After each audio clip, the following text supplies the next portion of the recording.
All right, hello. My name is Chad Gesser. I'm associate professor of sociology at Owensboro Community and Technical College, and I have been asked to give a presentation based on a character from a book, and it's kind of a unique thing for me to do because I'm in sociology and I do a lot of work with scientific method, and this presentation is based on a fictional character, although I can relate quite a bit to this character. So you don't have to have read the book, but it's based on the character Finn from Heather Henson's book Wrecked.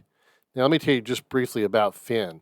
Finn was a teenager that lived in Detroit, and then he moved to central Kentucky, and he had something that he did that was a little bit unique, and it involved him recording ambient sounds with his phone and then uploading those sounds or downloading those sounds to his computer, and he made soundscapes out of this. Well, someone found out on my campus that I do this kind of thing, and I have for a little while. And so it was a pleasure to be asked to provide this presentation. And so, but what I'm going to do is I'm going to kind of lean on some passages from that book, but I'm also going to make this real life. And generally, overall, this presentation is going to be about um, creativity, being awareness to surroundings, mindfulness, presence. So while I teach sociology, this work that I'm going to present is something I've done sort of on the side for a little while. Um, as a matter of fact, I'm going to take you way, way back. Um, I'm going to show you, I'm going to pull up this presentation that I have as part of this. This is a picture of me in the background there. Let me move my mouse over so you can see it maybe. I don't know if you can see that or not. I don't think you can, but I'm in the background there. I'm in a blue shirt behind the girl with the big hair. And that's me as a probably 17, 18-year-old in the 90s, early 90s, taking an archaeology class with Dr. Bruce Beck, rest in peace. He's down on the left there holding dirt. So this is from an archaeology class, a dig that we did. And, so early on, I've been interested in culture, in world matters, and that sort of thing. And so much so, I'm going to share a recording that I did back in 1991. Let me press play on this for you real quick.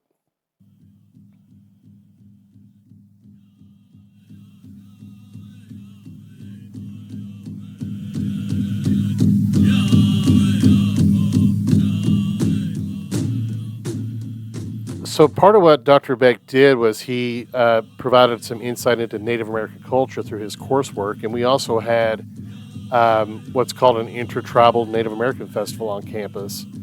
And this is one of the first recordings that I did as a young person, and that heartbeat of the drum from the Native American tradition. Those of you that are in the dance arena, That heartbeat of the drum from the Native American tradition, I'll come back to a little bit later on. Kind of circle back on that.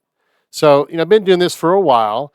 After my experience at the Owensboro Community College, now it's Owensboro Community Technical College. Yes, we're talking about the same school. I teach at the same school that I went to school at a long time ago. But after that, I went on into my undergraduate and focused on sociology and got my undergraduate degree in sociology from Kentucky Wesleyan College. And then I went on to Western, and the highlight of my educational experience has been this. I did research in Mexico for a half a year, lived there, and here's some select pictures of me sitting on top of the Temple of the Sun and Teotihuacan, and then in front of the apartments I used to live in, and then me holding a prehistoric bowling ball. Um, but this was a very in-depth experience for me, and it really honed my focus on the human experience and really forced me to be aware of culture. I've had an interest in culture and social change and perception and the human experience in general. And I think this experience kind of helped me realize that I pick up on stuff subjectively, and I think I've always been able to do that. Just kind of see things differently, see things that are there that not everybody sees, so to speak. And that's really what participant observation. That's a kind of research that we do in our field. Oh, excuse me.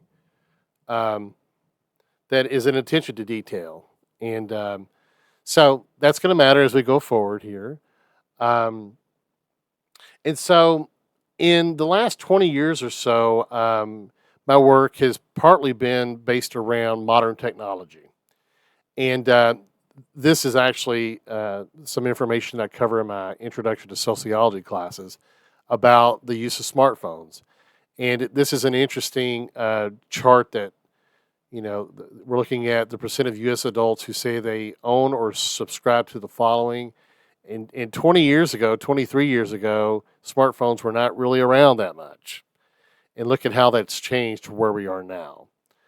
And so most people own a smartphone. And they use a smartphone. Well, a smartphone has got a lot of capabilities. You can do a lot of things with a smartphone, as Finn, our character from Wrecked, illustrated. And so I want to situate Finn in this cultural change uh, in our country and in our world. And you think back at Finn, the character, he was in high school. He was probably 16, 17, 18 years of age. And so he was probably born around 2005. And Finn has been brought up in a world of this type of technology. So it's not that out of the ordinary for him to do the kinds of things that he was doing. Um, I find that older folks, if you will, when they hear about recording with phones and manipulating sound and video on laptops, that it's not something that they really understand. But the younger generation, like Finn, manipulating audio, manipulating video, posting TikTok videos, or engaging with social media with video and pictures and audio. It's part of lifestyle. So that's something that I've been interested in for quite some time. Mobile phones, mobile consumption of information, creation of text, photography, videography. I've done a lot of presentations on this, trainings over the last 20 years or so. And I found myself around this time thinking, man, I use phones and technology and computers all the time. Is it possible to use these things for something creative and something to be able to make something beautiful? So, um, early on, here are some applications that I've used, and I'm actually going to show you, hopefully, show you something from Ableton in a little bit. Um, you may be familiar with some of these programs. Audacity is still a very popular audio editing program. Ableton is something that I graduated to pretty early on in the game. In this top right here above me, um, that is a screenshot of an application on an early iPad called Animoog. And I had an iPad, and actually I have it here. I was trying to use it to display something here, but this is the first iPad that I used to manipulate sound with. And this application that you see here, Animoog, is a synthesizer application. And I remember very vividly toying around with that and just having an aha moment. And I'm going to talk a lot about aha moments here in this presentation. But so you also see here, there's well, how do I point it out? There's a YouTube clip up there, okay? This is something that I recorded back in 2004 when my daughter was 4 years old. This is one of the first recordings of this type that I made, and I've obviously have it for documentation, so to speak. So I'm going to play this for you, give you a sense of some of the things that I've kind of toyed around with.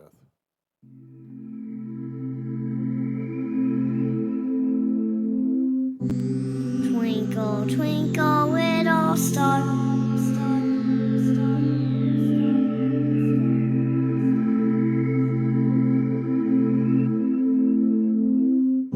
How I wonder what you are.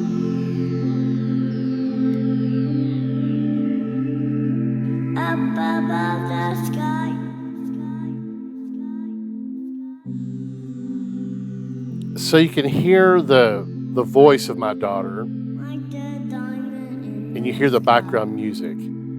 So this was a free version of a software program that I got access to called Fruity Loops, and some of you may have may be familiar with that.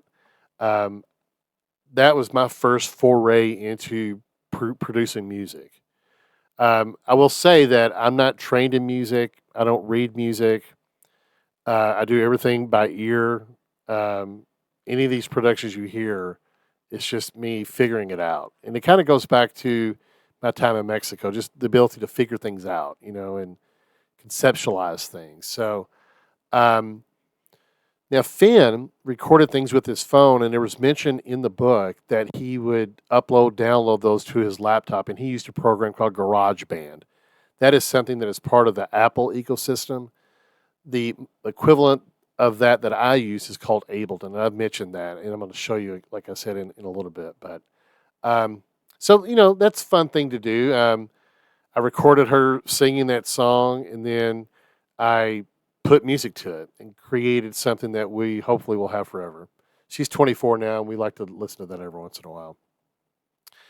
I show you this picture because this is the picture that was part of the advertisement for this presentation. And this is a picture I took with my cell phone. It's one of the best pictures I've ever taken. And I remember taking this on the beach. It's sunrise in Myrtle Beach. And you also see a link there for photography. So this idea of presence, and I haven't said this, but cell phones, smartphones, like my trusty smartphone that I have here, my Google Pixel, you had to tote around a DSLR camera, a big camera, or big audio recording system, or a video camera. And of course, you have all of that at your disposal in a mobile phone. And so, as the ability of the technology has gotten better and better, especially with photography, that's something that I've also branched into. And I use mobile, but I also have a professional camera. And so, this idea of creativity and awareness and the technology, it transcends across recording audio with a phone. With me, it does to other things as well. So there's going to be links to these in the comments section of this video if you'd like to hear some of these things and look at some of this work. And I don't have enough time to cover all of this in this video, so look in the comments for more information. This is a selection from the book where Finn talks about downloading the stuff that he's recorded. He talks about the symphony of birds, the growl of Mary's engine. Just there's a visualization here with through sound, right? You can just kind of get into Finn's mind about how he sees the world around him, and I'm going to show you a couple of things here. I don't want to get too far with that. So this is a picture I took from Cincinnati in 2014. My wife was there for a conference, and I went with her. And I was on the Kentucky side, and then I walked across that bridge there. I can't remember the name off the top of my head, but I want to play this for you. This is an audio that I took from that bridge.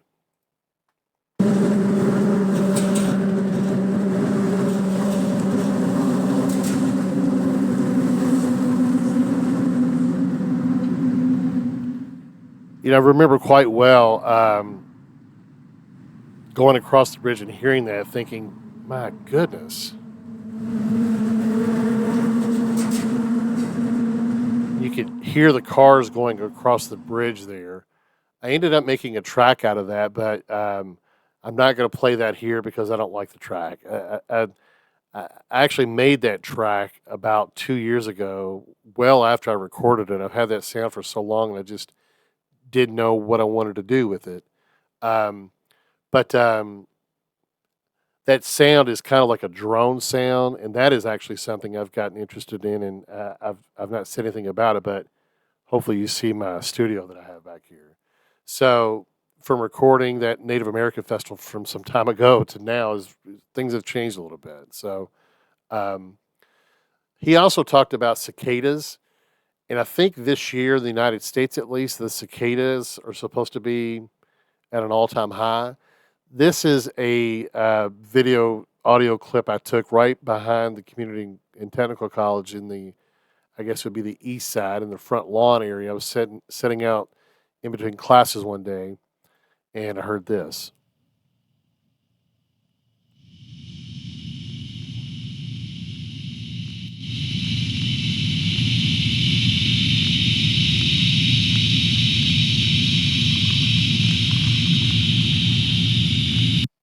So certainly when I read Finn talking about the cicadas, it reminded me of that. I've not made a track out of that one though, but um, so here's a fun little one. Several years back, there was a week where we had like 4 or 5 tornado warnings, and it was just all the time. And you were in tornado warning mode every day. And I went back and recorded Wayne Hart, who's a regional meteorologist in this area. I'm going to play some of this for you. I recorded Wayne, and I also put sounds around it to kind of capture that. Still a good night to keep your weather radio handy. And so there's actually like 3 or 4 days of audio clips from Wayne Hart talking about the weather and warnings and everything. And I actually like this track quite a bit. It's been downloaded quite a bit. And, Still a good night to keep your weather radio handy. and if you listen closely, you can hear. I started it out with kind of a peaceful ambient environment with birds, and now it's raining a little bit. And as the track goes on, there's thunderstorms and more wind. And this is a series of samples that I put together, actually. And while that's playing, I'll kind of share something with you. It's kind of fun. I'm gonna turn it down a little bit there, but I shared this with Wayne, and he and I became friends. I do a lot of work with Owensboro Museum of Science and History. I do every year. I do a balloon drop with kids, and Wayne has been nice enough to join me on occasion. So that's kind of fun.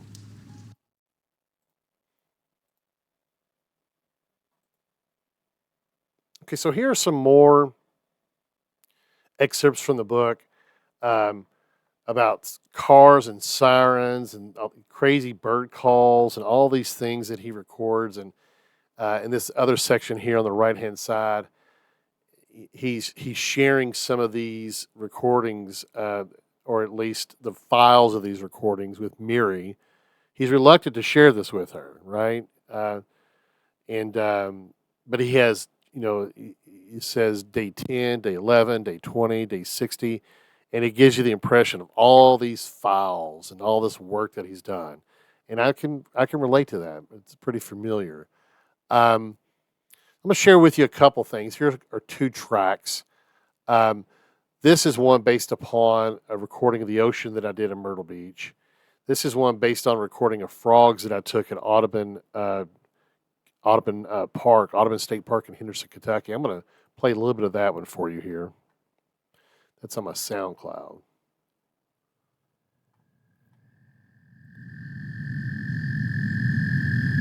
So we had camped there and then came out the next morning to the lake area. And if you go to this link, you'll see the picture of the lake there. But these frogs were just deafening. I mean, they were so loud. And I recorded it. Being in tune to nature and that sort of thing. So I recorded that, and then I made this track. And again, these tracks aren't rock and roll. They're not on the top of the Billboard charts. Not meant to be the way that most of them I give away for free for people that if they want to listen to them. But it's just fun to do. It's a creative outlet. Leads to other things too. That's kind of fun. This is one I took just last year. This is on my Google Recorder, so I'm going to play this for you.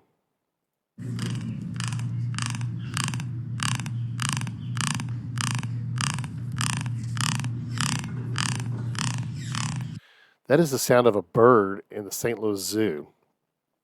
And there was many bird recordings that we had there. Oftentimes when I do these, I try to make sure that the recording doesn't have any extra sounds in the background. I want a clean recording of what it is I'm recording. And that's hard to do with a phone. Moving on. So this is kind of interesting. He says, I'd hate to lose my phone because that's how I record everything and I transfer it to my laptop. And then Mary later on says, well, before I get there, he says, that's what some people call it because it's not like I'm the only one in the world doing this. It's a collage of sound or a soundscape, like a painting, like a landscape, but with sound. And then Mary says painting with sound. And that's exactly kind of what it is. Exactly kind of what it is, right? So I took all this work and there's not much of an appetite locally for performance or this kind of thing. A lot of this is exclusive to uploading on the internet and letting people listen to from other locations. So I kind of morphed that interest in sound and the technology into a DJ business. And in 2014, I made that jump and been doing this for about 10 years or so. And that's a whole other area of this where I do DJ, sound, lighting, and photography. And the lighting and the video part of it has become something more recently that I have a lot of interest in. And here's an example of that. This is a picture from a wedding event that I did about 10 years ago. And it's the first time I did a wedding design, a lighting design like this. So I've learned software and I have a different computer that I use to control lighting. So it's custom lighting. It's not just turning it on and it blinks nonstop and that sort of thing. But I want to show you something. I did this like on a Friday, and then I went on vacation to the beach. And during that vacation, I took a picture of a sunrise that looked like this. And if you look at this, I think you can see it closely enough on the screen. This sunrise, I get chills looking at it because it kind of mirrored what I produced the week before at a wedding event. That fade effect or that spread effect from ground up, or in the sunrise from beyond the horizon up to the sky. You can see that kind of phased light, orange hued light there. Whereas here it's kind of like, lighting replicating nature. And I've gotten more in tune to that, how nature kind of speaks to us in very artistic ways. And how do you interpret that? And just, another creative area that I like to venture into.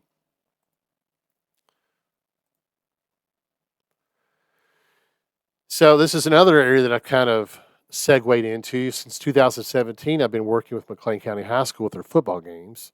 And this is Ableton that you see up here. I'm going to show you a closer look at this in a moment, but I use samples to launch during the football game, and it's become a whole thing. If you are from McLean County, if you've ever been to a football game, you know what I'm talking about.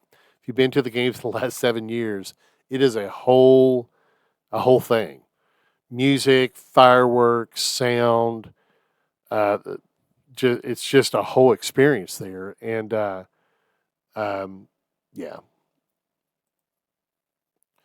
Um, I have to mention OHS band, and I'm going to just walk through a couple things real briefly here with you on this. But my children play in the band. I had my daughter that played saxophone has graduated, but I currently have a son that plays trumpet in the band.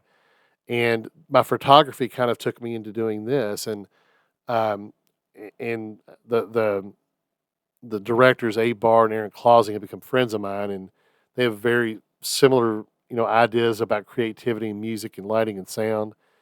And they've welcomed me with open arms to be a part of the band and taking photos and doing other things. And these are just a few things that I've done with them. And documenting these kids has been a great experience. Being able to walk among them during marching band season while they perform their craft and to take pictures has just been that's the whole artistic thing in and of itself. It's really wonderful. So much so that I don't think you could see it on the screen here, but there's a picture over here on the wall. I do their band composite. I've done it for 2 years, and I'm just wrapping up those composite pictures for this year. So the photography that once started some time ago has now become a part of something I do in addition to everything else that I do. Um, so there's several parts of these three passages here that I want to point out. He talks about there's a time in the book where he and Miri are in the forest and in central Kentucky in a wooded area, and they're looking at rock formations and listening to the sounds of water, um, and it kind of mesmerizes him, and it can if you get really embedded in nature and doing a soundscape or other, it could really be an interesting experience for you, and that's happened to me too. And I think that's actually what brought me here to do this presentation is that he talks in the book about making these tracks, but also he says you can always loop the track so it keeps repeating. That's what you would do in an art installation. Not that what I do is art. I'm not saying that. I'm just playing around right now, but maybe someday. He even is kind of resistant to even call himself an artist. But that art installation is something I can resonate with. And so this is something that I did last year. I did what we call the zone of reflection. And I did this as an art installation with the Owensboro Museum of Science and History.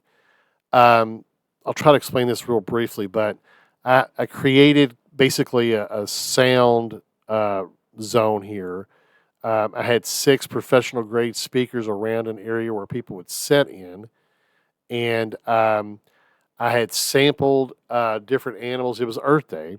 I had sampled different animals, different sounds. I used some sounds from NASA, everything with an Earth theme, water. I made video. That's what you see the 2 screens on the back there.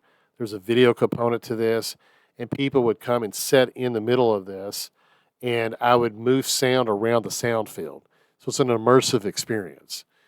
I decided to do this when I demonstrated it for my son, and he said, "Wow, it's like the sound is passing through me." And I thought, I'm going to do this. The perception around this is such a soothing, relaxing, spiritual experience, perhaps. It was a wonderful thing to be a part of.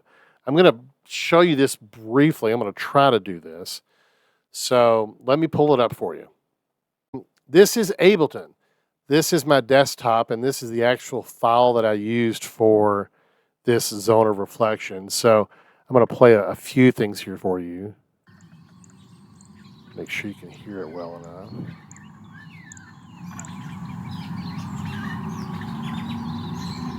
Now, if you look, I'm going to show you a different view of this. I'm going to go over here, and I'm going to play this part right here. So these are all different files, different tracks that I organized, edited, provided some audio effects to.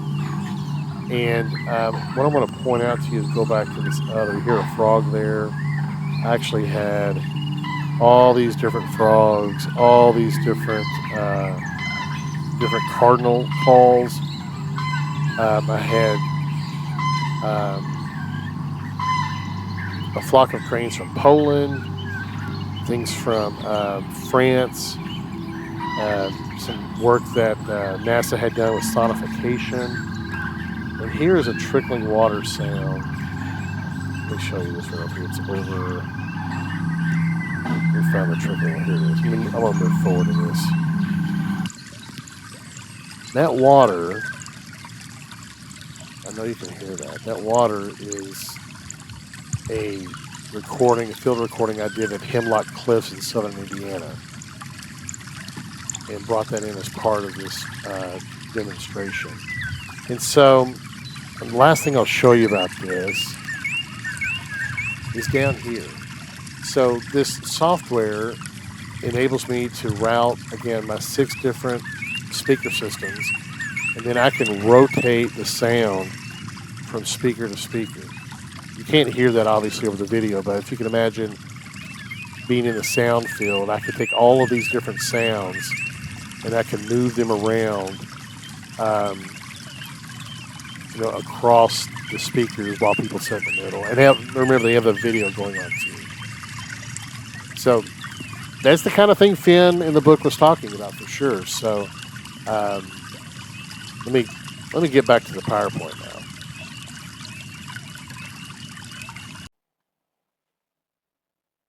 All right. So moving on to the next slide. This is also a video clip from something I did last Christmas with Owensboro High School Band. We did a lighting immersion as part of their band concert. And this is another area where, I've kind of dabbled in the sound immersion and then lighting immersion. And I'll just give you a sense of what this is here. A whisper in the night, echoes of moment pure. There's actually some interesting technology going on here. This was recorded with a VR 360 camera, and it was uploaded by my friend Aaron Clausing. Now, I did all the lighting that you see here, but the video was uploaded, and then I dragged it around with my finger on YouTube and recorded it as a screenshot so I could demonstrate that. I wanted to capture this to be able to show people. So I did uplighting, and we had a mirror ball effect that looked like snow. So the concert was called Snow Globe, and what we did is we tried to create an experience inside the auditorium that made people feel like they were inside of a snow globe. So we had video and lighting, and of course the wonderful music of the band, and get an idea about visually what this looked like here. Just real quickly.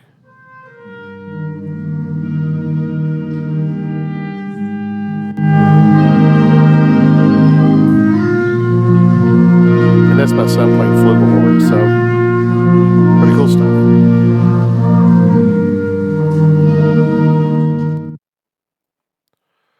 All right, moving on. About to wrap it up here.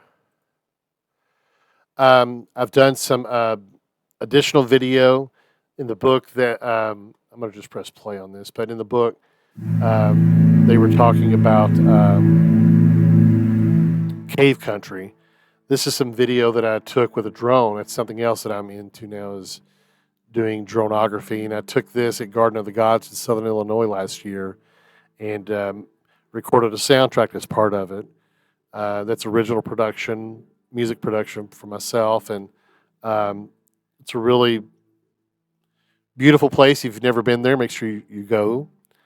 We'll move on to the next one. I think I got one more of these. This is actually taken drone video and sound that I made again.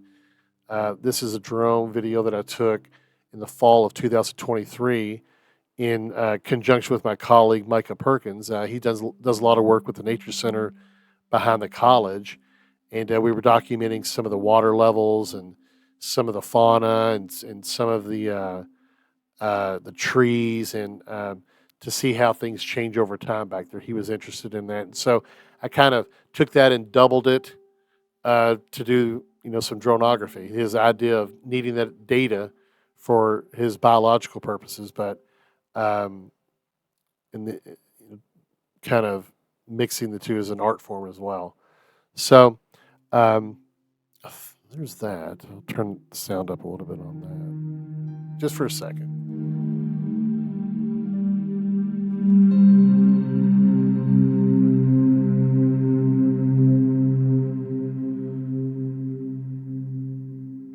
I like this part of the video because you can see the clouds in the lake.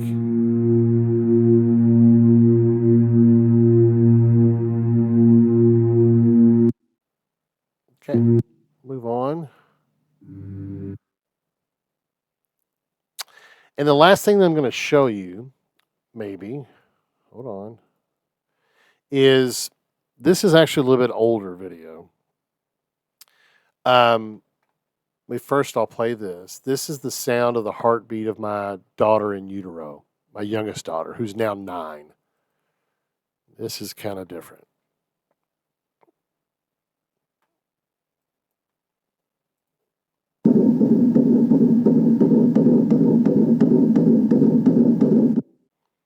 So it's a short clip. I took that And then I made a whole video presentation that I actually did as a presentation as part of a local coffee house event. And I'm not going to show you much of this. I can't show you much of this because it's too emotional for me. But I put together her heartbeat to soundtrack to video. And I also had people send me photos of them holding a heart and heartbeat, right? Remember the first video clip I showed you about the heartbeat?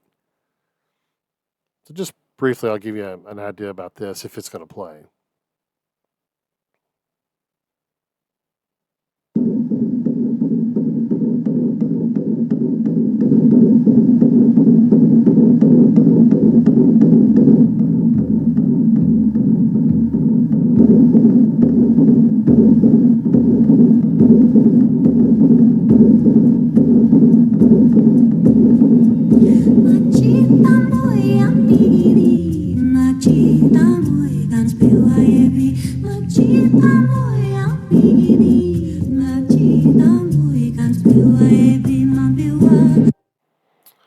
Yeah, so that's a very emotional video that I did. Here's some live streams that I've done during COVID from this space here. Um, some interesting use of technology here. Very interesting use. This uses the sounds from Mars, and this uses live video feeds from various aquariums in the United States, and really, really fun stuff to do. I mentioned photography a little bit. This is a picture that I took in Arizona a couple years back, and you can see I got a picture of the lightning, right? So that's in Sedona. I think that's Thunder Mountain that you're looking at there from the Airport Mesa in Sedona. There's another picture of Thunder Mountain. So to wrap it up, they talk about going to college and studying more. And I really liked in the book how Finn recognized the art that Miri was engaged in with her motorcycle, the welding. And I think that's how I see so many things is that everything is a creative act and everything has value, whether you get paid for it or not. And that's something I've actually thought about quite a bit. I've been listening a lot to Rick Rubin lately, and he talks about the art you create is always ultimately for you. Make something you love. You don't just have to do something for the approval of other people. Do what you love, and it will find its audience. Thank you for taking the time to watch through some of this, and hopefully you found it interesting and maybe inspiring a little bit. Certainly feel free to reach out to me, and best wishes. Thank you.